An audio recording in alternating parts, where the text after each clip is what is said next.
నేను అదేవిధంగా మా సహచర మంత్రులు మరి ఆర్ఎంబీ శాఖ మంత్రివర్యులు మరి బీసీ జనార్దన్ రెడ్డి గారు ఈరోజు పులివెందల నియోజకవర్గంలో సర్ప్రైజ్ విజిట్ కూడా జరగడం జరిగింది. మరి ఒక 2 సచివాలయాలు, అదేవిధంగా ఒక జెడ్పీహెచ్ఎస్ స్కూలు, మరి అదేవిధంగా మరి క్యాడర్ మీటింగు, డిపార్ట్మెంట్ రివ్యూ కూడా జరగటం జరిగిందన్న విషయం కూడా సమాచారం మంత్రులు సోదరులు బీసీ జనార్దన్ రెడ్డి గారి హయాంలో మరి వారు ఆర్ఎంబీ శాఖ మంత్రిగా మరి ఈరోజు ఆర్ఎంబీ శాఖ వారితో కూడా జిల్లా ఆర్ఎంబీ శాఖ వారితో కూడా మరి ఈరోజు రివ్యూ జరగటం జరిగింది. రివ్యూలో కూడా కని విని విధంగా రాష్ట్ర వ్యాప్తంగా మరి ఈరోజు ఆర్ఎంబీ పార్ట్ హోల్స్ కావచ్చు, ఆర్ఎంబీ రోడ్స్ కావచ్చు, మరి గతంలో 14, 19లో ఆగిపోయినవి కావచ్చు, మరి గత ప్రభుత్వం మరి ఆర్ఎంబీ అంటేనే మర్చిపోయారు. ఆర్ఎంబీ డిపార్ట్మెంట్లో మరి ఈరోజు మన కడప జిల్లాలో మరి సుమారుగా 22 కోట్ల రూపాయలతో ఒక కడప జిల్లాలోనే మరి ఏ విధంగా అభివృద్ధి జరుగుతుందంటే కూడా మరి రివ్యూ డిపార్ట్మెంట్లో కూడా 80% ఆర్ఎంబీ రోడ్లు కూడా పూర్తి జరిగా, మిగతావి కూడా మరి మంత్రి గారి ఆదేశాల మేరకు ఒక 1 మంత్లో పూర్తి అవుతాయన్న విషయాన్ని కూడా తెలియజేయడం జరిగింది. రోడ్లు కూడా జరుగుతున్నాయన్న విషయం కూడా మీకు తెలియజేస్తూ, అదేవిధంగా మరి బీసీ వెల్ఫేర్లో మరి ఏ విధంగా బీసీ హాస్టల్స్ ఎలా ఉన్నాయి, బీసీ గురుకుల పాఠశాలలు ఎలా ఉన్నాయి, ఏ విధంగా అయితే మరి కూటమి ప్రభుత్వం అధికారం లేక రాగానే బీసీ బిడ్డలకు ఏ విధంగా హక్కును చేర్చుకున్నాం, బీసీ హాస్టల్స్లో వసతుల గురించి కూడా రివ్యూ చేసాం. అదేవిధంగా బీసీ గురుకుల పాఠశాల ఏదైతే పులివెందల నియోజకవర్గంలో 19 శాంక్షన్ చేసిన ఎంజేపీ గురుకుల పాఠశాలకు అలాగే నిలిచిపోయింది కాబట్టి దాన్ని మళ్ళీ 1924లో స్థానిక ఇన్ఛార్జ్ గారి కోరిక మేరకు మరి నిధులు కేటాయించి ఆ పనులు కూడా పూర్తి చేసి దగ్గరలో బీసీ బడుగు బడిగిన వర్గాల పిల్లలకు అంకితం చేయబోతున్నామని నేతన్న సేవా పథకం ఏదైతే చేనేతలను అక్కన చేర్చుకున్న వ్యక్తి ముఖ్యమంత్రి చంద్రబాబు నాయుడు గారు, అదేవిధంగా కూటమి ప్రభుత్వం అనే విషయం కూడా తెలియజేస్తూ మరి నేతన్న నేస్తం మన జిల్లా వ్యాప్తంగా ఎంతమందికి వచ్చింది, మరి నేతన్న పెన్షన్ ఎంతమందికి ఇచ్చాం, నేతన్న ఫ్రీ పవర్ ఎంతమందికి ఇచ్చాం, నేతన్న సేవా పథకం ఎంతమందికి ఇచ్చాం, ఇంకా అర్హులందరికీ ఏదైతే అర్హులు ఉన్నారో మరి ఇంకా అమౌంట్ పడుతూనే ఉంది. ఖచ్చితంగా అర్హులందరికీ కూడా నేసే ప్రతి నేతన్నకు కూడా నేతన్న సేవా పథకం అందజేస్తామన్న విషయం కూడా తెలియజేయడం అని జరిగింది. తెలియజేస్తూ అదేవిధంగా మరి సూపర్ 6 పథకాల గురించి ఏ విధంగా ప్రజలకు అందుతున్నాయి, ప్రజల్లో ఇంటింటి తెలుగుదేశం కావచ్చు, కూటమి ప్రభుత్వం కూటమి నాయకులు ప్రజలు లేకపోయినప్పుడు ప్రజల నుంచి వస్తున్న సమస్యలు ఏంటన్న విషయం కూడా ఒక పక్క క్యాడర్తోనూ మరి కూటమి నాయకులతో చర్చించడం కూడా జరిగింది. మాకు అపర భగీరథుడు ఎవరంటే మాన్యశ్రీ ముఖ్యమంత్రి చంద్రబాబు నాయుడు గారు అనే విషయం మరొక్కసారి మీకు అందరికీ తెలియజేస్తూ, గతంలో 14, 19లో కూడా మరి సాగునీటి ప్రాజెక్టులకు, చెరువులకు నీళ్ళు ఇచ్చిన ఘనత, కడపకు నీళ్ళు ఇచ్చిన ఘనత కూడా ముఖ్యమంత్రి చంద్రబాబు నాయుడు గారు. మళ్ళీ కూటమి ప్రభుత్వం అధికారంలోకి వచ్చాక మరి పులివెందల్లో ఎర్రబల్లి చెరువుకు నీళ్ళు ఇచ్చిన ఘనత కూడా ముఖ్యమంత్రి చంద్రబాబు నాయుడు గారు అనే విషయం మరి పులివెందల ప్రజలందరికీ తెలుసన్న విషయం కూడా తెలియజేస్తాం. ఇలా పులివెందులు ఏ విధంగా ఆగిపోయాయి, మరి ఆర్ఎంబీలో ఏ విధంగా జరుగుతుంది, బీసీ వెల్ఫేరు, మరి హైవే కనెక్టివిటీ ఏ విధంగా జరుగుతుంది అనే విషయాలన్నీ కూడా చర్చించడం జరిగింది.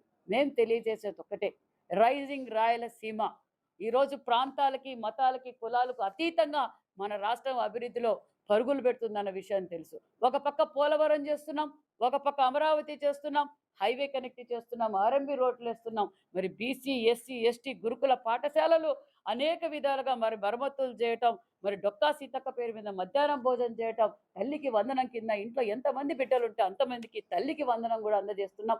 ఇలా సంక్షేమ పథకాలతో పాటు ఈ రాష్ట్రానికి సంపద సృష్టిస్తున్నాం. ఈ రాష్ట్రానికి భారతదేశంలో ఎక్కువగా పెట్టుబడులు వచ్చిన రాష్ట్రం ఏదంటే ఆంధ్రప్రదేశ్ అన్న విషయం మరొక్కసారి తెలియజేస్తుంది. పరిశ్రమలు రావడం వల్ల కూడా ఉపాధి పెరుగుతుంది, సంపద పెరుగుతుంది అన్న విషయం కూడా తెలియజేస్తున్నాం. ముఖ్యంగా మన రాయలసీమలో మరి ఈరోజు సాగునీటి ప్రాజెక్టులు మరి పరుగులు పెడుతున్నాయంటే మరి అందరికీ తెలుసు. గతంలో ప్రభుత్వం సినిమా సెట్టింగుల్లా వేసుకొని కూడా మనందరికీ సినిమా సెట్టింగులు కూడా చూపించిన విషయం తెలుసు. మరి నేను రాయలసీమ బిడ్డ అని చెప్పుకునేవారు మరి రాయలసీమకి ఏం చేశారో గత 5 సంవత్సరాలుగా మేమైతే చర్చించడానికి సిద్ధంగా ఉన్నామన్న విషయం కూడా తెలియజేస్తున్నాం. పార్టీ వారికి మరి కళ్ళు లేని కబోదుల్లా మాట్లాడుతున్నారు. వాళ్ళ ధ్యేయం ఒకటే, ప్రజల్ని రెచ్చగొట్టాలి, వైసీపీ పార్టీ కార్యకర్తలను రెచ్చగొట్టి ప్రజలపై పంపించాలనే ఆలోచనే తప్ప అభివృద్ధి చేస్తున్నారు కదా, ఏ విధంగా అభివృద్ధి చేస్తున్నారు? గతంలో ముఖ్యమంత్రి చంద్రబాబు నాయుడు గారు ప్రతిపక్ష లీడర్గా ఉన్నప్పుడు చేతులెత్తి నమస్కారం చేశారు చంద్రబాబు నాయుడు గారు. అయ్యా జగన్మోహన్ రెడ్డి గారు, మీరు చేస్తుండేది తప్పు, మీరు చేస్తుండేది అరాచకం, మీరు దోచుకుంటుండే తప్పని అసెంబ్లీ సాక్షిగా రాజధాని అమరావతి ఉండాలి, నీకు తెలియదు, 3 రాజధానులు ఉంటే ఏ దేశంలో కూడా 3 రాజధానులు లేవు, అవి బాగుపడవు అని చెప్పి కూడా ఆ రోజు పెద్దాయన క్లారిటీగా చెప్పారు. ఈ రోజు జగన్మోహన్ రెడ్డి గారికి మేము తెలియజేసేది ఒక్కటే. ఇందాకే మా సహచార మంత్రులు, మా సోదరులు చెప్పారు, అసెంబ్లీకి రమ్మనండి పులివెందుల ఎమ్మెల్యే గారిని. మేము క్లారిటీగా ఉన్నాం.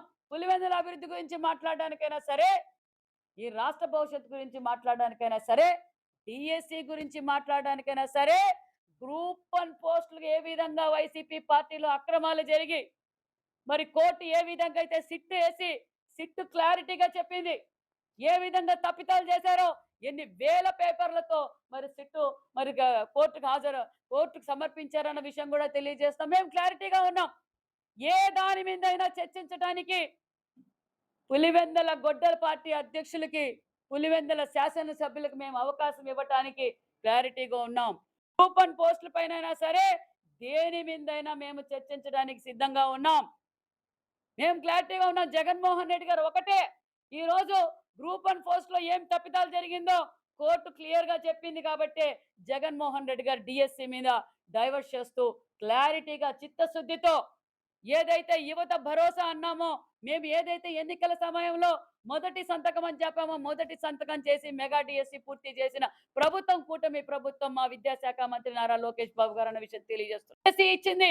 మరి స్టూడెంట్స్ కూడా ఎవరైతే క్వాలిఫై అయ్యారో వారంతా మా కష్టంతో, మా ఆత్మస్థైర్యంతో, మేమెంతో కష్టపడి, కుటుంబాలకు కూడా దూరంగా ఉండి ఎంతో కష్టపడి మేము డిఎస్సిలో క్వాలిఫై అయిన విషయం వాళ్ళు క్లారిటీగా చెప్తున్నారు. ఇదే పులివెందుల్లో మరి ధర్నా చేస్తే వాళ్ళకి రాక మరి కళాశాలను బెదిరించి, కళాశాల యజమానాన్ని బెదిరించి పిల్లల్ని కూలీలుగా తీసుకొచ్చిన వారిని తీసుకొచ్చి డిఎస్సి నిరసన తెలియజేశారంటే వైసీపీ పార్టీ ఏ విధంగా దిగజారిపోయిందో ఒక్కసారి రాష్ట్ర ప్రజలందరూ ఆలోచించవలసిందిగా కూడా మేము అసెంబ్లీ సాక్షిగా జగన్మోహన్ రెడ్డి గారు రావచ్చు, జగన్మోహన్ రెడ్డి గారి తల్లిని గాని, చెల్లిని గాని, వారి కుటుంబ సభ్యుల్ని గాని మేమెవ్వరూ అవమానపరచం.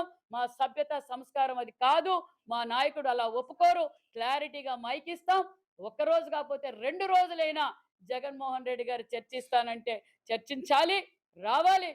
ఏ సబ్జెక్ట్ మీదైనా మేము అవకాశం కల్పిస్తామని కూడా ఈ సభాముఖంగా తెలియజేస్తూ, కూటమి ప్రభుత్వం అంటే అభివృద్ధి అంటే కూటమి ప్రభుత్వం అన్న విషయం కూడా తెలియజేస్తుంది. కాదు కదా, ఆ పులివెందుల ప్రజలు ఓటేసి మాకు హక్కు కల్పించారు శాసనసభ్యులుగా. అధ్యక్ష ఆయన చెప్పడం ఎంత గౌరవంగా, ఆయన మాజీ ముఖ్యమంత్రి వారు, ఆయన క్లారిటీ ఉంది. ప్రతిపక్ష హోదా ఎవరిస్తారండి? మేమిస్తామా? ప్రజలు ఇస్తారు ప్రతిపక్ష హోదా. ఏం జగన్మోహన్ రెడ్డి గారికి తెలియదా? డైవర్షన్ పాలిటిక్స్ కాదా ఇదంతా? ప్రెస్ మీట్లు పెట్టి నాకు ప్రతిపక్ష హోదా ఇది నేను ప్రశ్నిస్తానని చెప్పి ఇవ్వలేదు. ప్రజల కోసం పోరాటం చేయడానికి ఈ పులివెందుల శాసనసభ్యులు రాకూడదా? ప్రశ్నించకూడదా? మేము వెళ్ళలేదా అసెంబ్లీకి? ఎంత అవమానపరిచినా కూడా మేము అసెంబ్లీలో కూర్చొని రాష్ట్ర భవిష్యత్తు కోసం మా నాయకులు పోరాటం చేయలేదా? మేము క్లారిటీ ఇస్తున్నాం. మేము అసభ్యకరంగా మాట్లాడడం, ఫ్యామిలీ మెంబర్స్ అందరూ కూర్చొని చూసే విధంగానే అసెంబ్లీ నడుపుతున్నాం. గతంలో అసెంబ్లీ నడిపాం, ఇప్పుడు అసెంబ్లీ నడుపుతాం. రమ్మనండి. ఇక్కడ చిత్తశుద్ధి ఉంటే సవాలు విసురుతున్నాము. మీకు చిత్తశుద్ధి నిజంగానే డిఎస్సి మీద కానీ అక్రమాలు జరిగితే ఎందుకు భయపడుతున్నావు అసెంబ్లీకి రావడానికి? దానికి ఒక్కటే ఒక సమాధానం చెప్పాలా. ప్రతిపక్ష హోదా అయ్యా, నువ్వు కూడా ఒక మాజీ ముఖ్యమంత్రివి, రాజ్యాంగం తెలుసు. ప్రతిపక్ష హోదా మేము కాదు ఇవ్వాల్సింది, ప్రజలు ఇవ్వాలి. ప్రజలు తిరస్కరించినారు ప్రతిపక్ష హోదా. నువ్వు ఒక పులివెందుల శాసనసభ్యుడికి వస్తావా? నీ పార్టీ తరఫున వస్తావా? రా అసెంబ్లీలో. ఎందుకు పారిపోతున్నావు? అసెంబ్లీ అంటే ఎందుకు భయపడుతున్నావు? మా ముఖ్యమంత్రి గారిని చూడలేక భయపడుతున్నావా? లోకేష్ బాబుని చూసి భయపడుతున్నావా? లేకుంటే ఎవరిని చూసి భయపడుతున్నావా?